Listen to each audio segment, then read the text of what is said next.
Conservatives and libertarians regularly name reducing the size of the state as their top priority, but rarely consider the factors that actually drive the growth of government. For most champions of small government, institutional neutrality and the minimal exercise of state power are seen as metrics of success, but they rarely realize that those factors can actually make the expansion of the state inevitable. While there are different views among libertarians, many believe that borders are themselves an artificial imposition of the state and that individuals should be allowed to move freely at will. The belief that the government shouldn't favor any particular culture or people leads to multiculturalism and, ironically, to the need for a giant state apparatus which can mediate the conflicts between these cultures. When the founding fathers of the United States demanded liberty in their break from Great Britain, they didn't view their declaration as an abolition of all governance or the freedom of the individual to do whatever they wanted. The founders realized that government was indeed necessary, but it could be limited in scope if the people shared a moral vision and maintained personal virtue. Early America was a land of state churches, blasphemy laws, and strict expectations when it came to public conduct. Liberty was not the absence of authority, but governance in accordance with the shared values and beliefs of the people. The men responsible for creating the government of the United States knew that it would only work for a moral and religious people and were explicit about that fact. The government that governs best can govern least when the people are virtuous and pursue the common good without state coercion. Every man who seeks the good does so by pursuing that which feels natural in the context of his culture and religion. Laws and restrictions that require the individual to do that which already feels natural and in accordance with their beliefs don't feel like burdens. In many cases, those laws don't need to exist at all. The shared communal expectation is enough to keep things in check. In this way, liberty and a shared moral vision are inextricably tied together. When the social forces of religion and culture are strong, order can be maintained with little interference by the state. Robust families and communities that share a moral foundation create structures that mediate conflict and discourage antisocial behavior before it rises to a level that requires government action. But when those forces are weak or fractured, the state must step in to prevent a breakdown in order. This is why a government which does not prefer a particular culture and its virtues will inevitably grow in both size and power. Not a great incentive structure to be sure, but one that is real, and because it exists, we must take notice of it. Multiculturalism, by its very nature, implies the fracturing of a shared moral vision.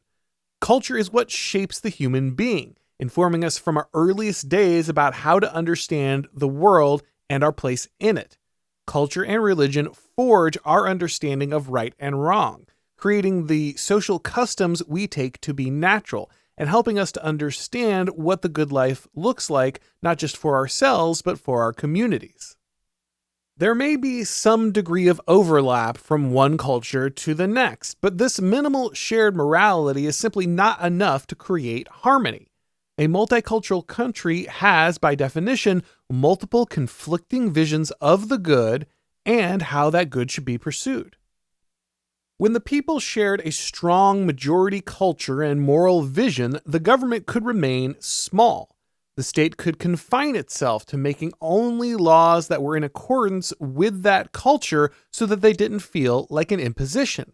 In fact, a government which takes steps to favor and protect that culture may be labeled as illiberal, but it is far more likely to allow its citizens to live in accordance with their own conscience. If, however, the country is allowed to become multicultural and the state wishes to facilitate that transformation, it must radically change its role.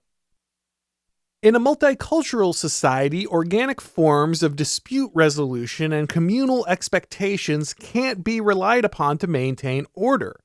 Individuals have very different expectations for public conduct, values taught in public institutions, and the form of the good which should be collectively pursued.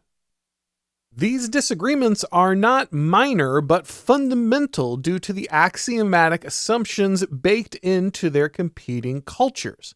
Due to the lack of common tradition, there is no organic communal structure which can mediate these conflicts, and so the state must step in. In a multicultural country, the government must claim the role of neutral arbiter between communities with different moral visions. The institutions that these communities share, like public schools, hospitals, libraries, and armed forces, can never remain morally neutral because moral neutrality doesn't exist, and so every institution becomes a cultural battleground. Every clash of culture creates a new opportunity for the state to expand into different arenas of public life and impose its ideology on the fractured and atomized masses. In every instance where the public can't agree and resolve its own disputes, the government expands to take on those responsibilities and generate additional authority. It doesn't matter if an arbitrary law is issued by a despotic monarch or a technocracy or a democracy. It will still feel oppressive. In a multicultural society where no unified tradition exists, all laws feel like arbitrary and artificial impositions by a state which has no connection to any particular people or culture. While it may feel counterintuitive to modern proponents of small government, vigorous state action in favor of defending a unified culture is far more likely to protect liberty than policies like open borders and neutral institutions. It's only through a unified moral vision, founded on our nation's historic belief in the truth of Christ, that we can prevent the expansion of tyranny and pursue the liberty that our forefathers envisioned. As the psalmist said, quote, "Unless the Lord builds the house, its builders labor in vain. Unless the Lord watches over the city, the watchmen stand guard in vain."